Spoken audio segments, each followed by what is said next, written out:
on prend la parole en public, la présentation physique est très importante. Vous avez le chapeau, vous avez le cache-nez, vous avez le sac. C'est pas, ça enlève déjà des points.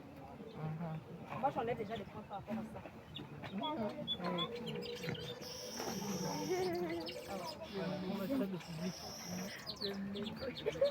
Morning, everybody.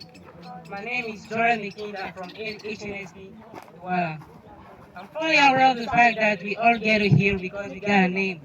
And here's exactly the same name that I got Ah, to maman show aux États-Unis, ça. because we are here for the orientation and works. Chers auditeurs, je me présente aujourd'hui devant vous avec un thème. Nous avons tous connaissance du monument Elon Musk, l'homme le plus riche du monde. Et à une semaine de l'orientation ou alors à une semaine de la technologie en Chine, il parlait justement à ces personnes de comment se préparer au métier d'avenir, comment se préparer à un monde en pleine évolution. En fait, sur ces propos, il a décidé de s'attarder sur 3 points principaux. Les 3 points principaux qu'il a décidé de développer, c'était premièrement l'automatisation. Ça veut dire qu'en lui-même, il reconnaissait la place de l'entrepreneuriat. Vous savez tous que l'automatisation vient du mot automate. Et automate, c'est travailler de soi-même. Du coup, on intervient dans l'entrepreneuriat. Deuxièmement, il parlait de l'intelligence artificielle. L'intelligence artificielle, c'est le domaine dans lequel il exerce. Vu qu'il a sorti Tesla, SpaceX, donc il a une bonne connaissance du sujet.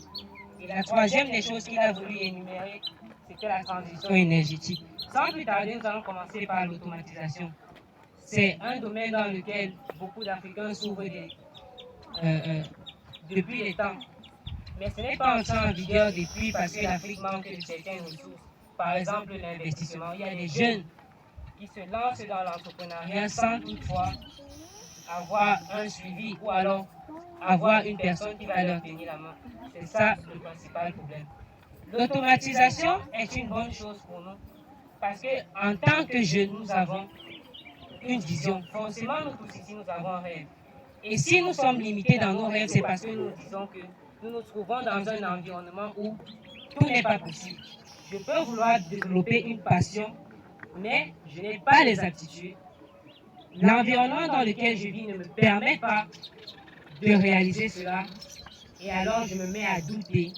Et le doute, nous savons tous que c'est une mauvaise chose. Même la parole de Dieu le reconnaît. Deuxièmement, je vais m'attarder sur la transition énergétique.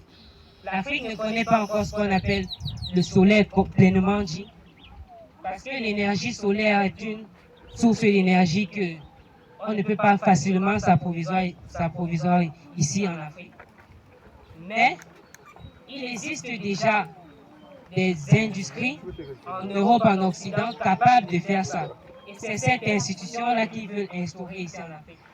Sachant que en utilisant les nouvelles énergies comme le solaire ou alors l'éolien, on résoudra facilement nos problèmes d'électricité en Afrique. Je ne connais pas beaucoup sur le sujet parce que je suis en début de formation en ingénierie et je ne pense pas que je vais m'orienter là-dessus, mais il disait un truc comme ça et c'est juste ce que j'ai pu retenir. La troisième des choses qu'il a pleinement illustré, parce qu'il est maître de cela, c'est l'intelligence artificielle. Est-ce que nous avons une idée de ce qu'est l'intelligence artificielle en nous?